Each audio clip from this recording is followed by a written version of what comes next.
자, 여러분들, 2025년 새로운 P급 작전판이 시작됐습니다. 정말 우리 상호 형이 이제 워낙 또 이 학교 일이 바쁩니다. 요새 또 이제 대학교 축구팀 맡아가지고 전주훈련도 가고 말이죠. 그래가지고 이제 바쁘면 딴 사람 할 거야. 그래가지고 제가 근데 어마어마한 사람, 이거는 뭐 제가 봐서는 그 대체 자원 정도가 아닙니다. 그냥 어마어마한 분이 오셨습니다. 이거 진짜 상호 형은 월드컵 못 나간 걸로 알고 있어요. 제가 월드컵 나가본 적이 없는데 우리 2010년 남아 월드컵 미드필더, 그리고 또 실제 P급 라이센스를 갖고 있는 우리 김재성 코치님을 모시겠습니다. 안녕하세요. 이야, 정말 이게 어마무시한 분이 오셨네요. 아유, 아닙니다. 네, 이게 이럴 줄 알았으면 저희 상호 형 빨리 자를 걸. 상호 형 너무 잘하셔가지고 많이 부담됩니다. 혹시 상호 형하고는 뭐 개인적인 뭐 친분이 있거나 뭐? 그때 한번 뵙고 인사도 드리고 연습 경기 할 때도 좀 인사도 드리고. 그러니까 학교랑 대학교 팀이랑 연습 경기 하니까 프로팀이랑. 네네. 그랬구나. 그래도 뭐 실제로 뭐 어떤 축구 실력은 더 낫시잖아요. 아닙니다. 레전드신데. 그쵸. 또 포지션도 다르고 스트라이커와 미드필더로. 맞아요. P급 라이센스 지급자격증은 언제 따신 거예요? 몇 년 되셨어요? 작년에 이제 들어가서 작년에 모듈 1을 했고 이제 올해 이제 또 시작해야죠. 모듈 1이라는 건 어떤 거예요? 제가 잘 몰라가지고. 일단 하나 딴 거예요? 하나를 땄고. 아니죠. P급을 하려면 모듈 4까지 아마 해야 될 거예요. 계속 밟아야 돼요? 네. 올해 아마 그 3가지를 올해 다 해야 될 것 같은데. 그럼 지금 현재 정확하게 얘기하면 P급 라이센스를 취득 중. 그게 정확한 표현이고. 네네네. 그래서 그걸 4단계까지 가야 되는데 지금 1단계 통과. 네. 어렵습니까? 어렵죠. 그래요? 많이 토론할 수 있는 시간이 많아서 거기에서 이제 내 생각을 또 얘기하고 또 상대방의 이야기를 듣고 이런 분위기가 너무 좋긴 하더라고요. 그러니까 보니까 제가 유럽에서도 지도자격증 뭐 하신 분들하고 얘기 들어봤더니 그렇게 마지막 단계는 토론이 그렇게 많다고. 네. 그러니까 뭐 예를 들어서 무슨 뭐 코너 어디다 놓을 거냐 이런 거보다는 이런 상황과 이런 경기에서는 어떤 플랜을 가져갈, 게임 플랜을 어떻게 짤 거야? 이런 상황에서 이런 토론을 계속한다. 왜냐면 뭐 사실 축구에 정답이 있는 건 아니니까. 그렇죠. 그래서 그렇게 강습에 들어가면 좀 겸손해져요. 그러니까 다른 분들도 되게 명확하게 축구 철학과 게임 모델을 가지고 하시는 분들을 보면 내가 좀 더 공부해야 되겠구나. 좀 겸손해지기도 해요. 그런 게임 플랜이나 이런 게 결국 나중에 진짜 어떤 팀을 딱 맡게 되면 그쵸. 그게 소위 얘기한 자기 색깔이군요. 그렇죠. 그걸 또 문서화하는 그 과정이 이제 P급에서 해야 되는 거라서 그게 이제 흥미롭기도 하고.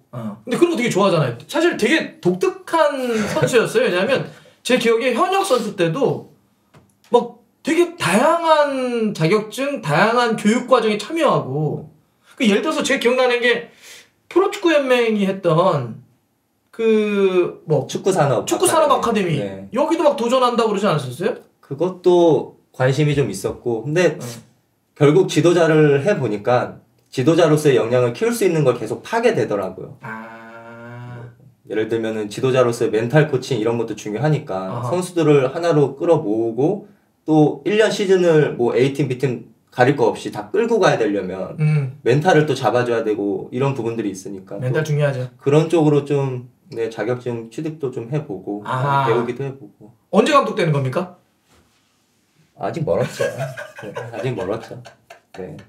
K리그 감독 그래도 어느 정도면 저희가 저 K리그 김재성 감독님 모셨습니다. 이거 언제 정도? 하고 싶죠. 근데 아직 많이 부족하고 준비가 되고 기회가 됐을 때 잘 해보고 싶습니다. 좋습니다. 그러면 선수 때 월드컵 대표로서의 어떤 경험과 또 뭐 프로는 말할 것도 없고요. 그리고 또 이 지도자로서 또 K리그 무대를 밟았던 그 경험을 저희 P급 작전판에 많이 쏟아주시기 바랍니다. 네, 열심히 해보겠습니다.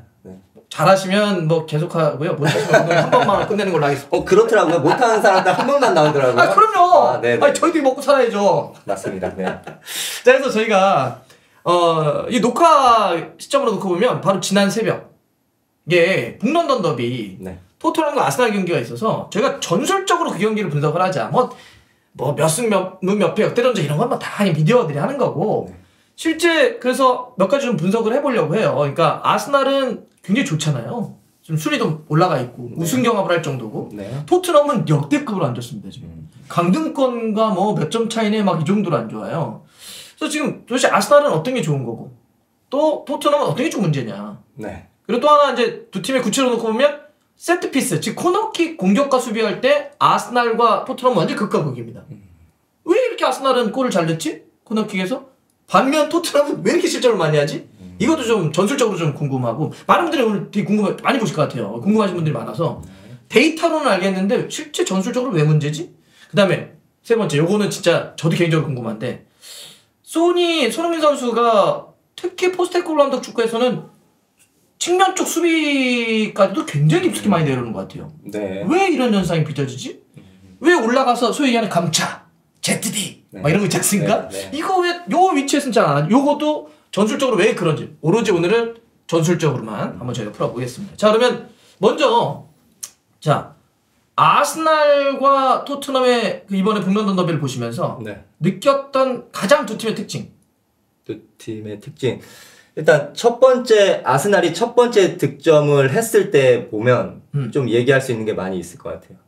그게 어떤 거죠? 한 줄 아스날의 어떤 특징?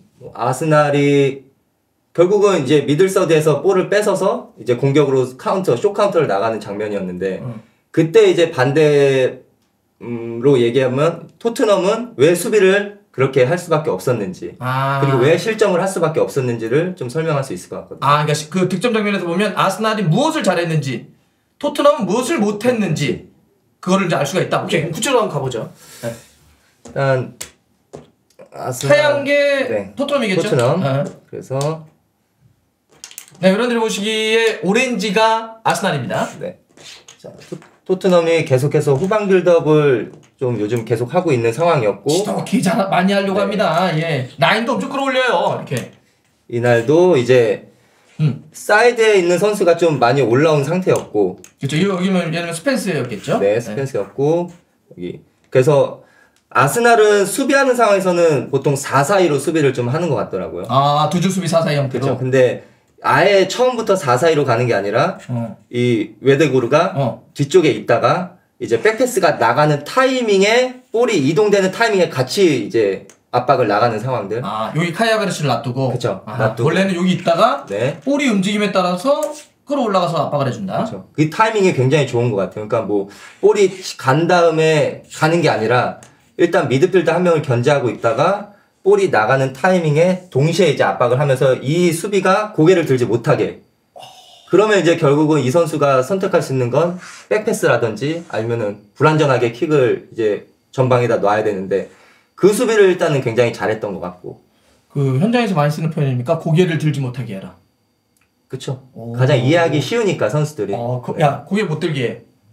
그리고 이거 되게 웨데고르가 여기서 미드를도 묶고 공격으로 뒤에 갈 때 이 선수도 묶는 움직임을 가져간다는 거네요. 그렇죠. 둘을 묶어버리는 거네. 그렇죠. 한 명이 두 명을 이제 압박할 수 있는. 그래서 이렇게 올라오면 실질적으로 수비할 때 1에서 4-4-2가 된다. 오케이, 이해됐습니다. 되고 그래서 이번 측면에서 볼을 토트넘 스펜스가 잡았을 때 이제 웨데고르가 좀 앞쪽에서 수비를 하고 있었고 결국 이 수비형 미드필드 그 비수마한테 이제 패스를 했죠. 맞아요. 여기서 했는데 여기서 이제 재밌는 게 사실 빌드업을 하는 팀은 물론 원볼란치를 두기도 하지만 옆에다가 한 명을 더 놓기도 해요. 투볼란치 개념으로. 네, 투볼란치 개념. 왜냐면 여기에서 뭔가 문제가 생겨서 볼을 뺏겼을 때 누군가 하나는 빨리 수비로 가담할 수 있는 상황을 만들기 위해서. 그렇죠. 근데 사르라는 친구가 여기에 좀 앞선에 위치를 하고 있었어요. 그 수비하는 위치가. 그리고 이 반대쪽에 있던 포로도 전방으로 좀 많이 올라가 있는 상태였고. 맞아, 되게 토트넘 엄청 올라가요. 많이 올라가는 상태였고. 그래서 여기서 패스가 오는 순간 이제 압박을 거는 상황이었는데 압박을 걸었을 때 이 선수가 이제 전방으로 볼을 잡지 못하고 뒤쪽으로 볼을 잡아놨을 때 이 웨데구르가 같이 수비를 해줬죠. 양쪽에서 이렇게 같이 돌아 버렸구나. 그러면서 여기서 이제 볼을 툭 건드니까 이제 웨데구르가 전방을 내다보면서 축구를 할 수 있는 상황이 만들어졌고. 자, 그럼 여기서 일단은 여기까지만 정리해 보면 아스날은 협력 수비를 통해서 특히 웨데고르를 활용을 해서 웨데고르가 두 명을 묶으면서 왔다 갔다 하면서 여기서 압박을 잘해줬다. 반면에 토트넘은 빌드업을 하는데 지나치게 반대 선수들이 올라가다 보니까 사실상 비수마가 고립되면서 볼을 그러니까 뺏길 수밖에 없었다. 그러니까 우리는 딱 보면 이렇게만 얘기했거든요. 비수마 왜 이렇게 축구 못해 이랬는데 비수마가 못한 것도 있지만 이거는 볼을 받을 선수들이란 커버치 선수들의 문제점도 있었다. 그렇죠. 오케이. 아니면 아니면 아예 비수마가 내려가고 이런 식으로 빌드업을 한다면 또 얘기는 달라지죠. 아예 내려간다. 네, 아예 내려가서 3로 만들어서 만약에 이걸 라볼페아나라고 하죠. 우리가 흔히. 지난해 한국 축구를 예. 네, 라볼페아나. 예, 라볼페아나. 요렇게 해서 아예 숫자적으로 2로 압박을 하더라도 이 세 명의 선수를 좀 자유롭게 위치를 가져가면서 숫자적인 우위를 가져가면서 빌드업을 많이 하는데. 그렇죠. 근데 이번에 문제가 생겼던 아니었고. 장면은 네, 좀 앞선에 있다 보니까 여기서 볼을 뺏겼을 때 수비로 가담해 줄 수 있는 선수가 많이 없었어요. 그러네. 그냥 덜렁 센터백 2명 남았네요. 네, 딱 요 장면이었고 당연히 이제 볼을 공격수가 치고 들어가면 수비는 지연을 할 수밖에 없겠죠. 내릴 수밖에 없고. 근데 여기서 트로사르. 굉장히 빠르게, 그러니까 공격으로 전환된 상황에서의 그 액션이 굉장히 빨리 올라가다 보니까 숫자적으로 또 3대2 상황이 또 생긴 거고. 여기서 이제 뺏겨서 일단 비수마는 뒤로 간 거고. 그쵸. 메디고라가 리포를 잡았고 트로사르가 전진하다 보니까 네. 카이아베르츠와 함께 네. 3대2 상황이 됐다. 네. 물론 토트넘도 빨리 수비 가담을 하려고 오긴 왔어요. 포로와 사르가. 네. 근데 여기서 또 아쉬운 점은 이 패스가 측면으로 갔을 때 이렇게 왔죠. 트로사르 잡았죠. 네. 그때 사실 공격수 1명에 수비수 3명이 마크를 할 수 있는 상황이었는데. 네, 이렇게. 그쵸. 근데 여기서 누구 하나도 이 선수한테 정확하게 어떤 뭐 속도를 죽인다든지 아니면 뭐 다시 볼을 뒤쪽으로 백패스하게 만들다든지 이런 역할을 한 명도 하질 못했어요. 그거 하려고 그러면 사실 누군가 한 명 접근을 해야 되잖아요. 바짝. 그쵸. 근데 사실은 보면 3명 다 간격을 유지하더라고요. 맞지? 맞아요. 그래서 아마 서로가 좀 미스가 있었던 게 제 개인적인 생각에는 일단 맞서는 수비가 한 명은 있어야 되는 것 같았고 그 사이에 커버를 내려가든 아니면 이 선수가 빨리 내려가서 이 선수를 저지하고 이 선수는 그냥 공간을 커버하든. 근데 그냥 이 선수도 내려오긴 내려오는데 이 선수한테 관여가 안 됐고 이 선수도 그냥 이 선수가 해줄 거라고 생각해서 계속 물르기만 한 거죠. 결국 이제 박스 근처까지 가서 아무도 없더라고. 네, 사실 여기 그냥. 네. 그러니까 어찌 보면 이 3명이 서로가 미루면서 역할 분담이 안 된 거네. 예를 들어서 야, 네가 묻어 수비해. 내가 커버 칠게. 아니면 내가 이렇게 내려올게. 이것도 아니고. 아니면 네가 해. 내가 이렇게 내려올게. 네가 올라가. 그쵸. 이런 것도 아니고 서로 어정쩡하게. 네. 그러면서 공간을 허용을 하니까 당연히 공격수는 스피드를 가지고 치고 들어가면서 슈팅할 수 있는 각도를 만들 수가 있죠. 네. 토트넘은 그러니까 기본적으로 빌드업을 짧게 하려고는 하는데 포지셔닝 자체가 안 좋다. 밸런스가. 그쵸. 너무 지나치게 올라가면서 볼을 뺏겼을 때 커버하는 것도 늦고 볼을 줄 것도 경로가 나오질 않는다. 그렇죠. 그래서 아까 같은 경우도 뭐 측면에서 처음에 문제가 나왔던 게 여기서 측면 사이드백 선수가 중앙에 있던 비수마 선수한테 볼을 패스를 할 때도 사실 이 패스는 굉장히 미드필드가 처리하기 어려운 볼이긴 하거든요. 위치 자체가. 차라리 뒤로 쳐지든지 아니면은 뒤로 차라리 넘어가서 반대로 전환을 가든지. 그렇지. 그렇죠. 근데 요 상황에서 이렇게 패스 받는다는 거는 굉장히 좀 압박을 어려울 받을 수 수 있죠. 있는 위치로. 네. 굉장히 주문해. 어려울 수 있는 상황이었던 것 같아요. 이래서 저 영국에서도 그런 얘기 나오는 것 같아요. 그러니까 포스테코글루 감독이 뒤에서 짧게 빌드업하는 건 오케이. 축구 철학이니까. 근데 가끔씩 이렇게 압박 들어오거나 이럴 때는 좀 선 굵게 가도 될 것 같은데 너무 이렇게 같은 형태로 반복하니까 상대가 알고 다 압박해서 볼을 뺐지 않냐. 그쵸. 이 문제의식은 어떻게 생각하세요? 영국에서 나오고 있는. 성능에 좋다고 생각해요? 그러니까 저는 지난번에 그 쿠팡에서 그 한국에 초청해가지고 바이에른 뮌헨하고 토트넘. 네. 그 경기를 현장에서 보면서도 저렇게까지 후방 빌드업을 해야 되나 싶긴 했거든요. 고집스럽게 계속하니까. 네, 물론 프리시즌이었고 팀을 만들어가는 과정이었기 때문에 색을 입히는 과정이어서 이렇게 하는구나 싶었는데 그게 이제 리그에서도 너무 극단적으로 사실 롱 시즌이잖아요. 한 시즌을 가기에는 그냥 극단적인 것보다는 어떤 밸런스를 갖추는 게 전 중요하다고 생각을 하는데 너무 극단적으로 선택을 하다 보면 뭐 좀 어려움이 있겠죠. 그래서 지금 너무 한쪽 극단적이라는 얘기는 너무 그냥 하나만 계속 고집하니까. 네. 오케이. 좋습니다. 여기 공부 많이 하셨네요. 시간이 많으시나 봐요. 네. 그리고 이 경기를 되게 꼼꼼히 보셨네. 그리고 아스날은 아까 했던 웨디고르를 역시 확실히 에이스네요. 전반전에 압박이라든지 아니면 볼 가졌을 때 반대쪽으로 오픈 플레이 하는 거라든지 공수에서 굉장히 좋은 역할을 많이 해줬죠. 그러니까 여기서 아까 했던 것처럼 기본적으로 위아래로 움직이면서 상대를 묶는 것도 잘하고 압박해서 끊어내면 이걸 트로사르에게 반대 전환했던 그 정확한 킥. 그렇죠. 그러니까 아스날은 이 전환 패스, 웨데고르가 반대쪽으로 전환해서 거기서 솔로 플레이를 반대쪽에서 하는 게 되게 능한 것 같아요. 이렇게 상대를 좀 수비를 몰아놓고 웨데고르 쪽으로. 그 다음에 이쪽 반대로 빵 돌리면 여기서 약간 프리가 나는. 그렇죠. 사실 이게 원리죠. 어느 팀이든 축구에서는 볼 있는 쪽으로 수비가 몰릴 수밖에 없고, 그러면 여기서 볼을 뺏은 다음에 최대한 빠르게 반대로만 오픈이 되면 굉장히 공간을 많이 활용할 수가 있다라는 게 원리인데, 공격적으로 봤을 때는. 근데 아스날은 그 패턴이 굉장히 잘 되어 있는 것 같아요. 아하, 오케이, 좋습니다. 자, 그러면 큰 틀은 알 것 같아요. 일단 아스날은 전방 압박, 하이프레싱도 좋고, 그걸 웨데고르를 활용을 한 어떤 전환도 좋고, 쇼카운트 이런 게 능하다 확실히. 네. 그리고 이제 토트넘은 빌드업을 할 때의 포지셔닝과 밸런스가 좀 안 좋은 것 같다. 네. 그러니까 자꾸 위기가 나온다. 이해됐습니다. 네. 좀 구체적으로 이 두 팀의 이번 시즌을 설명할 때 코너킥, 세트피스, 세트플레이에 대한 이 서로의 극과 극, 천국과 나락, 뭐 이거 극락, 뭐 이런 얘기 많이 하거든요. 네. 그러니까 아스날이 극락이라고 한다면 토트넘이 거의 지옥이에요. 진짜 너무 못해. 이게 왜 그런지 네. 저희가 경기 장면을 캡처한 게 있거든요. 네. 그거 보면서 한번 좀 설명 가능하십니까? 알겠습니다. 아, 좋습니다. 좋습니다. 이게 되게 재미난 현상이 북런던 더비 이번 시즌 두 경기를 한 거잖아요. 토트넘 홈에서 한 번, 아스날 홈에서 한 번. 네. 홈앤더웨이를 했는데 네. 요거는 이제 그 4라운드 전반기 토트넘 홈 경기예요. 네. 이때도 똑같이 가브리엘 망알량이스에게 코너킥에서 먹었습니다. 그다음에 지난 새벽 경기도 똑같이 가브리엘 망알량이스 코너킥에서 먹었어요. 네. 도대체 왜 이렇게 아스날은 코너킥이 강하고 반면 토트넘은 코너킥이 약하냐? 장면 한번 좀 볼 텐데, 자, 요거는 이제 상반기에 있었던 토트넘 홈 경기에서 가브리엘 망알량이스가 여기 서 있다가, 자, 요거 가브리엘 망알량이스입니다. 요게 이제 로메로예요. 자, 이렇게 서 있다가 앞쪽에 남은 선수들이 이렇게 뒤에 있고요. 자, 딱 공이 딱 날라오니까 다음 장면 보시죠. 이쪽으로 이렇게 접근을 합니다. 네, 여기서 바로 헤딩으로 해서 여기 있다가 쭉 넘어와서 로메로는 여기 떨어져 버리고요. 골을 넣어요. 자, 일단 이 장면을 보시면 아스날부터 한번 설명해 주세요. 아스날은 코너킥에서 어떤 걸 잘하고 있는 겁니까, 지금? 아까 다시 그거 볼까요? 그러니까 아스날은 지금 뒤에서 이제 사실 뒤쪽에 공격 선수들이 좀 뒤쪽에 많이 위치를 하고 있거든요. 처음에 킥을 차기 전에. 이 선수들이 지금 뒤에다가 아스날은 그쵸. 다 이렇게 뛰어들어오는 형태입니다. 맞아요. 그렇죠. 다 뛰어들어와요. 몸 상태가. 일단 그렇게 하는 이유는 이유는 이 수비 선수들의 시야에서 벗어나 있으려고 하는 거거든요. 눈에 안 보이려고.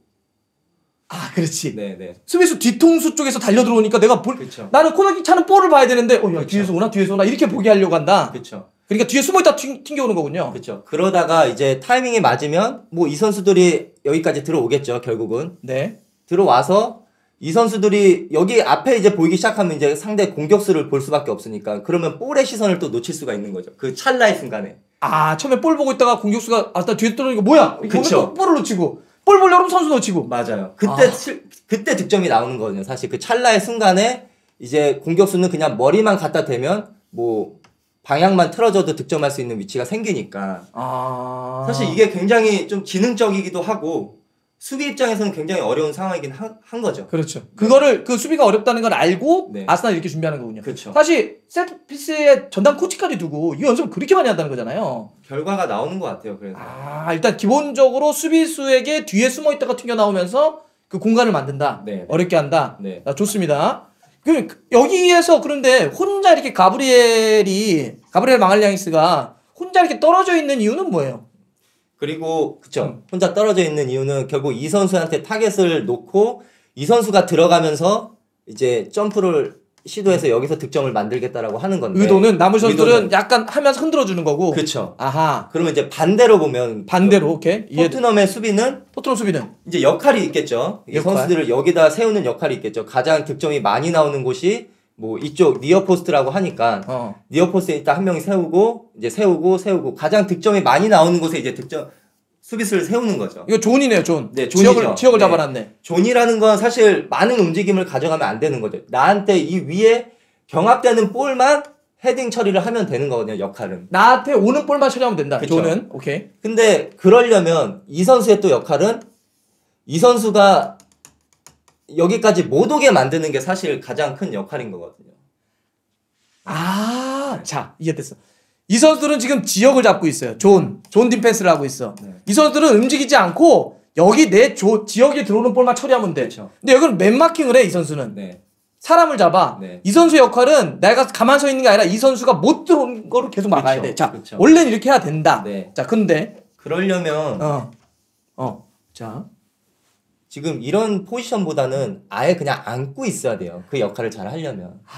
왜냐면 요즘 세트피스에서 파울 진짜 안 불거든요. 안 불어. 그걸 굉장히 잘 활용하는 것 같아요, 아스날은. 네. 그래, 차라리 이럴 때는 왜냐면 못 들어오게 하는 되니까 막 그런 거 많잖아요. 막 네. 하면 막 많이 하고. 해요. 네. 근데 그래서 못 들어오게 만들어야 된다. 근데 골 들어가는 장면을 보면 다음 장면 보세요. 골 들어가는 게 그냥 여기까지 들어오게 놔뒀어. 오는 헤딩할 때는 완전 프리야. 네. 로메로는 관중입니다 지금. 현장 일렬 직관하고 있어. 그러니까 역할 분담이 로메오는 그냥 못 들어오게만 막고 여기에서 누군가 경합이 됐어야 되는데 지금 로메오가 또 따라오니까 경합도 안 했던 것 같아요. 그냥. 그러니까 누군가 따라온다라고 생각을 하니까 또 볼 위치도 뭐 너무 좋았고 아하. 아스날 입장에서는 너무 좋았는데 누구도 하나도 경합을 할 수 있는 선수가 없는 거죠. 가끔씩 카메라도 좀 봐주시는 게 너무 뒤통수만 나오세요. 아, 그래요? 네. 네. 네, 그러니까 자 정리를 하면 그러니까 그러네. 이 존을 지켰던 선수는 여기 오는 건 처리해야 되는데 얘도 안 뛰었고 네. 맨마킹을 했던 선수도 못 들어오게 되는데 여기가 놓쳐버렸고 존도 못하고 맨마킹도 못하니까 골이 들어갈 수밖에 없었다. 네. 반면에 아스날은 다른 선수들이 뛰어들어오면서 분산시켰고 결국은 마갈라이스가 들어오면서 골까지 넣었고. 그렇죠. 그렇게 놓고 보면 자 지난 새벽 경기 한번 볼까요? 이게 지난 새벽 경기도 그걸 보면 유사해요. 가브리엘 마갈라이스가 또 혼자 서 있습니다. 네. 근데 이제 로메로에서 부상이니까 네. 드라구신으로 바뀌어 있어. 똑같아 여기 둘이 서 있는 건. 그러니까 여기도 맨마킹을 한 거죠. 네. 지금도 안 앉네. 네. 안 앉고 있네. 설명을 들어보니까. 그리고 지금도 아스날 선수들이 뒤에 다 뛰어들어가네. 네. 저쪽에 차니까. 일단 형태가 똑같아요. 똑같아요. 결국 분산시키기 위해서 뒤에서 들어가는 것도 똑같이 가져갔고 또 근데 이 선수들의 이제 역할은 이 선수는 이제 존으로 쓴 것 같아요. 이 선수 이 선수 가장 똑같네. 네, 존으로 이제 서야 되면 사실 움직이면 안 돼요. 여기서만 이 위에 뜨는 볼만 처리를 하면 되는 거죠. 이 선수도 여기 뜨는 볼만 뜨는 볼만 처리하면 되는 거죠. 다른 선수들이 이 선수들을 뭐 못 가게 막든 여기서 또 못 들어오게 막든 이 사람들은 지금 몸싸움을 하고 있는 거고. 사람 네. 지역 네. 사람. 네. 그러니까 자기 역할들만 하면 되는데 그렇죠. 근데 결과적으로는 여기 실점 들어갔을 때 어떻게 되죠? 이렇게 돌잖아. 여기 있다 이렇게 네. 또 들어가는 걸 못 잡았어. 네. 그리고 존도 사라졌어. 결국 솔랑키 맞고 굴절돼 들어갔는데 똑같네요 패턴이. 사실 여기까지 공격수가 못 들어가게 여기까지 그냥 아예 저지를 했어야 되고 역할을 100% 한다라고 하면 아하. 그리고 여기에 오는 볼은 스랑카가 그냥 헤딩을 클리어링을 하면 문제가 안 생겼던 거죠. 솔랑키가 여기서 존이었으니까 여기서 차라리 너는 처리하고 네. 여기서 드라고시는 못 들어가게 여기서 블록을 쳐버렸어야 되는데 그렇죠. 제가 그래서 나 이 설명 솔직히 듣고요. 저는 사실 요 실전 장면 토트넘이 실전 장면만 준비를 했어요. 그랬더니 우리 김주성 코치가 어땠냐면 아스날이 코너킥 수비했던 것도 한번 찾아달라는 거예요. 그래서 찾았더니 진짜 여러분들 깜짝 놀랄 만한 장면이 나옵니다. 지금 이야기했던 토트넘이 이거 못하잖아요.를 아스날은 그걸 되게 잘하고 있어요. 저 깜짝 놀랐습니다. 이게 지난 새벽 똑같은 그 경기예요. 그날 경기에서 아스날이 수비하는 거예요. 네. 자, 여기서 지금 코너킥을 차려고 하잖아요. 네. 토트넘이. 그리고 여기 당연히 여기도 존이 있어요. 네.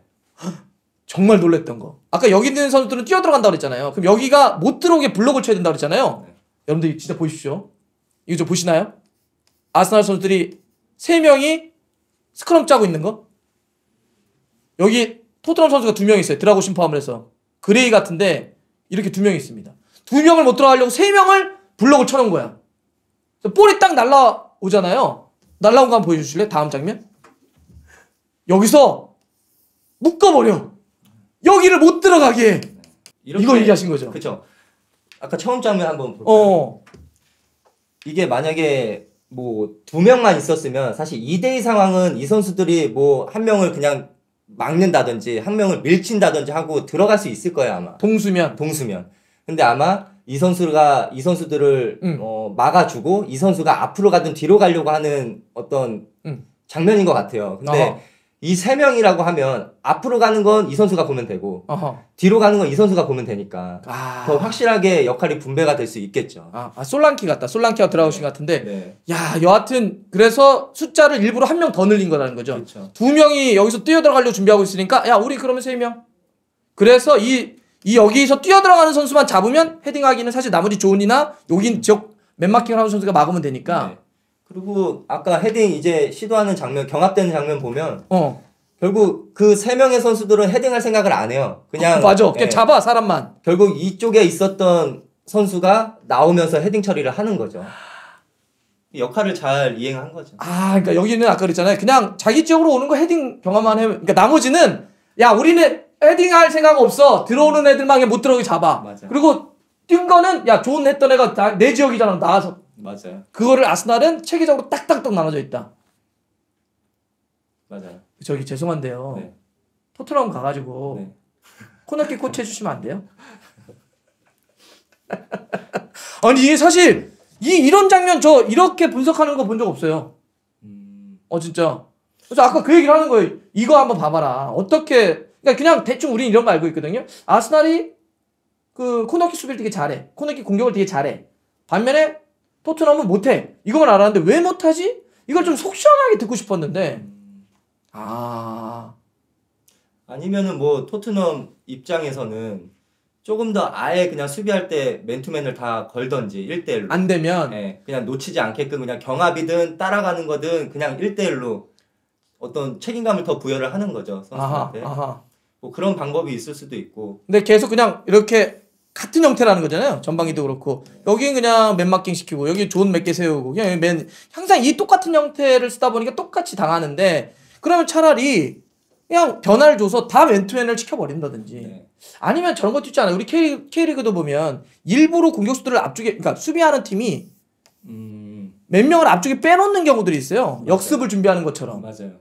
그러면 들어오는 숫자가 확실히 줄어들겠죠. 왜냐면 공격수가 3명 올라가면 최소한 동수 아니면 1명을 더 둬야 되니까 수비 입장에서는. 그럼 4명을 빼버리면 앞쪽에 들어갈 수 있는 선수들이 수가 줄어들겠죠. 뒤쪽으로 빠져야 되니까. 그러니까 그런 얘기죠. 지금 얘기하시는 게 뭐냐면 여기 코너킥 수비하는 팀이 몇 명 공격수를 앞쪽으로 빼버리는 거야. 우리 수비 야 공격수 너네 앞에 나가 있어. 우리가 수비할게. 그러면 코너킥 공격하러 들어왔던 팀이 야 우리 만약에 슈팅 못하면 제가 역습한다는 거 아니야. 그러니까 몇 명 나가. 그치. 그러니까 결과적으로는 코너킥에서 공격할 수 있는 숫자가 줄어든다는 거죠. 그렇죠. 그래서 일부러 나가는 선택도 하잖아요. 그러니까 그렇죠. 얘기는 이런 선택을 하든지 아니면 그러니까 변화를 좀 줘야 되는데 너무 똑같은 형태로 지금 토트넘이 당하고 있다. 네.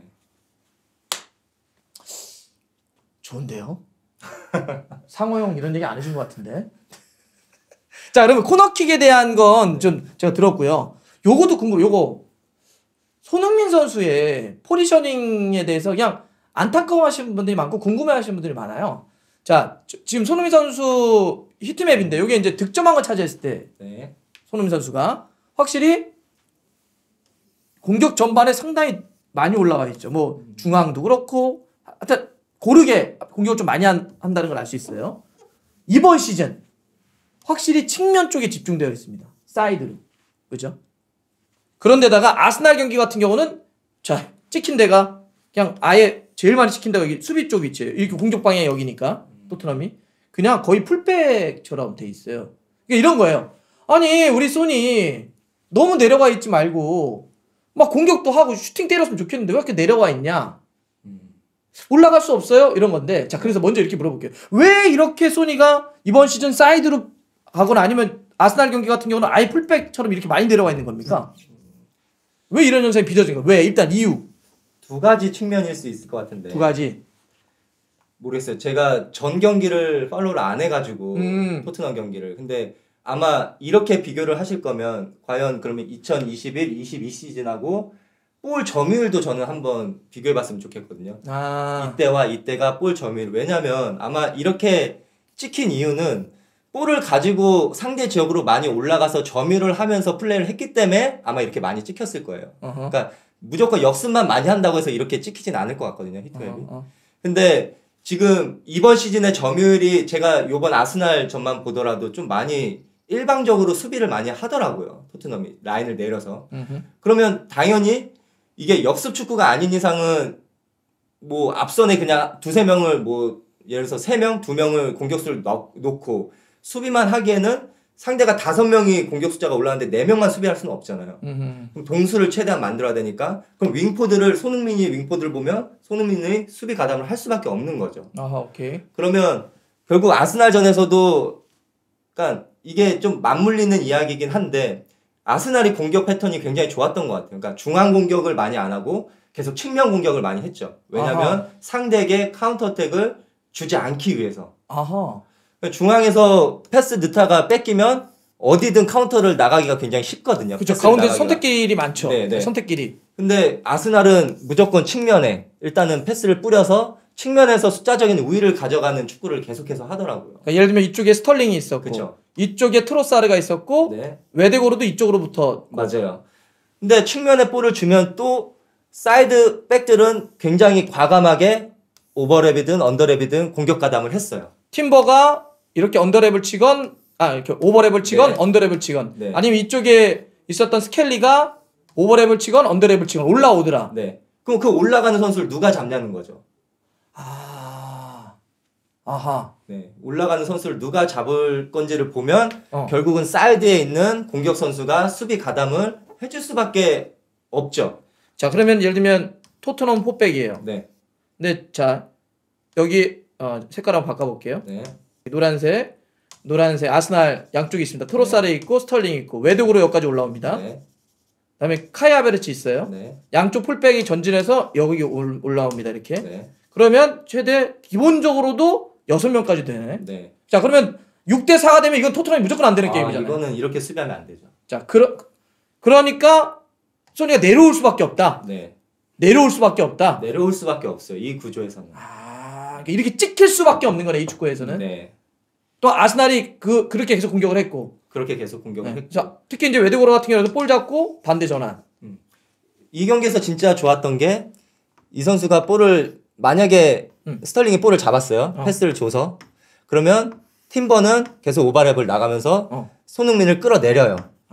바깥으로 따라가게끔 하든 안쪽으로 끼게끔 하든. 그러면 일단 수비수를 5명으로 만드는 거죠. 그러면 이 패스를 앞으로 나가지 않고 접근하는 선수한테 패스를 주는 거죠. 그러면 이제 반대쪽은 어떤 상황이냐면 토르사가 안쪽으로 들어가고 트로사르가 들어가고 카이 하베르츠도 공격 선수도 들어가고 하면은 여기서 순간적으로 이제 2대1 상황이 되면 여기서 패스 넣을 수 있는 선택지가 굉장히 또 많아지는 거죠. 이 오픈 공격이 이 경기에서만 봐도 제가 봤을 때는 완벽한 기회가 있었어요. 한 두세 개는 있었던 것 같아요. 점수 차이 더 날 수 있었어요. 네. 자, 그러면 아스날이 이렇게 공격을 잘했고 토트넘이 이걸 막하기 위해서 손흥민까지 내려왔던 건 이해됐어요.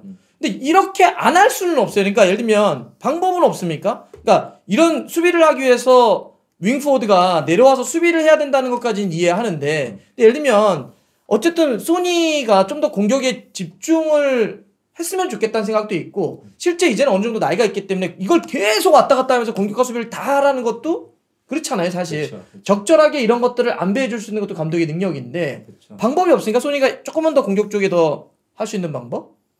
뭐 전술적으로 만약에 변화를 준다고 하면 지금 예를 들어서 토트넘 포백 4명 뭐 4-3-3으로 만약에 한다고 치면 토트넘이 토트넘이 맞아요. 그러면 한 명이 내려서 5명을 만들든 원보란치.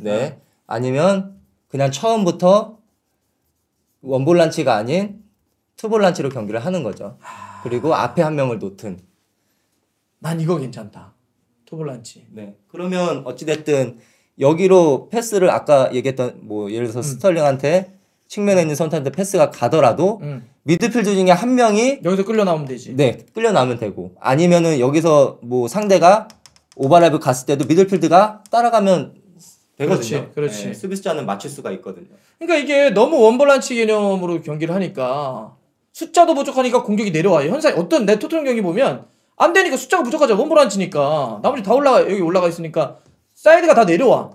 사이드가 내려오니까 일단 기본적으로 어떤 문제가 생기냐면 공격 쪽 선수들이 다 내려오니까 공격으로 전환하는 속도가 안 나오는 거야. 맞아요. 공격도 안 돼. 근데 또 어쨌든 공격수들을 내려와서 수비하라고 하니까 수비도 그렇게 강한 게 아니야. 그리고 그렇죠. 원볼란치니까 수비 밸런스가 안 좋은 거죠. 맞아요. 맞아요. 그러니까 실점 계속하고 공격은 또 공격대로 안 돼. 그러니까 차라리 현실을 좀 인정해서 투볼란치 놔두고 그러면 수비를 좀 더 밸런스 잡아주고 그 대신 공격은 공격수에게 좀 맡기면 밸런스가 조금만 지금 왜냐하면 역대 근래 최악의 순위예요.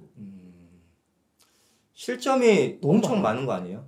요새 영국에서 실제로 우스갯소리로 토트넘 그 경기 예상할 때 뭐라 그러냐면 우리가 이런 얘기 하잖아요. 뭐 어디 어느 팀 뭐 2대3 예상합니다 이런 거 하잖아요. 뭐 2대0, 1대0 예상합니다 이러잖아요. 요새 진짜 그런 얘기예요. 영국에서 아 토트넘과 이번에 만약에 아스날 경기 저는 3대8 예상합니다. 그러니까 토트넘도 3골 넣겠지만 8골 실점할 거다. 수비가 얼마나 약하다. 이런 얘기를 하거든. 그래서 그러네요. 아까 말했던 투볼란치 놓는 것도 고민해 볼 만하다. 그러면 아까 수비 실점 저희가 첫 번째 아까 얘기했을 때 실점 장면에서도 투볼란치면은 누군가 하나가 실수를 하더라도 커버해줄 수 있는 선수가 있으니까 그것도 실점을 줄일 수 있는 상황이 생길 수도 있겠네요. 그러네요. 아까 비수마가 여기서 뺏겼을 때 네. 사르가 여기까지 가 있었잖아. 네네. 근데 만약에 뭐 투볼란치여가지고 이렇게만 서 있었다고 하더라도 뺏겨도 바로 커버 들어오니까. 그쵸. 그럼 트로사르가 들어올 때 잡을 수 있었다는 거죠. 네. 그리고 현실적으로 이 방법이 있겠다. 현실적으로 당장은. 그리고 소니를 사이드 쪽으로 이렇게 이번 시즌 많이 쓰는 건 아무래도 솔랑케 영향이 있을까요? 저는 있는 것 같아요. 어. 왜냐면 제가 최근에 그래도 경기를 봤을 때 이 선수의 득점을 하기 위한 움직임이 굉장히 좋더라고요. 솔랑키 솔랑키. 움직임이나 막 싸워주는 건 좋아. 네. 확실히. 진짜 좋더라고요. 그러니까 이게 개인의 능력이기도 한데 움직임 얘기 많이 하는구나 확실히. 저는 정말 좀 인상 깊게 봤어요. 막 빠지고 와서 수비해주고. 네. 예. 이 친구도 이제 계속 원리를 적용을 시키는 건데 득점을 많이 만들기 위한 원리를 적용시키는 건데 계속 수비 시야에서 없어져요. 그러니까 수비가 볼을 보고 있으면 자꾸 수비 뒤에 숨는다든지 그 다음에 크로스가 올라오는 타이밍에 잘라 들어가면서 발로 건든다든지 아니면 크로스가 올라올 때 돌아 들어가면서 뒤쪽에서 헤딩을 한다든지 사실 그런 뭐 우리가 얘기하는 박스 안에서의 더블 무브먼트가 좋으니까 수비를 충분히 떨어뜨리고 득점할 수 있는 공간을 만드는 거죠. 이 친구가. 그래서 솔랑키 중앙의 움직임이 있으니까 어쨌든 소니를 좀 더 측면 쪽으로 해서 서로의 역할을 좀 나누는 거긴 하네요. 근데 그런 장면들이 많이 나오려면 이렇게 밑에까지 내려가서 수비하는 거는 그것도 그러네. 않죠. 그것도 그러네. 이걸 진짜 이렇게 생각했으면 어쨌든 소니가 측면 쪽에서 더 공격을 많이 주도하게 해야 되는데 너무 여기까지 내리는 그거는 이번 경기만 하더라도 아스날이 이번 경기만 놓고 보면 아스날이 잘했다고는 하지만 여기서 원보란치를 놔둬놓고 하니까 이게 되냐. 전반전에 비수마 원보란치 후반전에는 베리발 원보란치를 놓고 싸우더라고요. 그러니까 죽지. 수비는 수비대로 죽고 공격수들은 수비하느라고 죽고. 아마 그런 걸 원하는 게 아닐까요? 일단 손흥민이 볼을 잡게 되면 이 친구의 솔랑카 선수의 움직임에 따라서 크로스를 골키퍼와 수비 사이에다가 놓는 거죠. 사실 맞아요. 토트넘이 좋았을 때 이런 득점 루트가 많이 나왔던 걸로 맞아요. 기억을 하는데 최근에는 거의 뭐 나오더라도 득점에 실패하거나 그 횟수도 너무 제한적이니까 득점률이 좀 안 나올 수도 있겠죠. 요새 근래 이렇게 2선 쪽, 뭐 소니도 그렇지만은 뭐 클롭세스키나 뭐 존스는 원래 그렇기도 하지만 이런 선수들이 폼이 좀 떨어졌다는 얘기를 듣기도 하는데 그 영향도 있겠다. 이런 전술적인 하도 내려와서 수비하느라고 공격을 할 때는 실제로 뭐 보여주지 못하는. 그렇죠. 그러니까 이게 공격도 안 되고 수비도 안 되고 이런 거군요. 이게 좋은데 내용이? 그리고 오늘 아마 많은 분들이 그럴 것 같아요. 저 이름 얼굴 없는 분석가는 누구신가요? 계속 뒤통수만 보고 계속 이러고 얘기를 하셔가지고 사람들이 뒤통수만 보고 익숙지가 않아서. 예. 네 오늘 뭐 사실 저는 맛보기로 좀 이렇게 하려는데 내용이 맛보기 수준을 넘어갑니다. 더 할까요? 아니요 이제 그만해요. 너무 길어요. 네. 오늘 이거 정말 킥이 제대로 있었습니다. 저희가 뭐 사실 바쁘시니까 시간 있을 때마다 종종 나와서 이렇게 축구적인 이야기 딱 그 전술판이나 작전판이나 이거 보면서 화면 보면서 좋습니다. 이런 거 한 번씩 좀 부탁드리겠습니다. 네. 그 여러분들이 뭐 그만 나와라 이렇게 하시면 저희 안 부르겠습니다. 오늘 정말 고맙습니다. 네 감사합니다. 고맙습니다.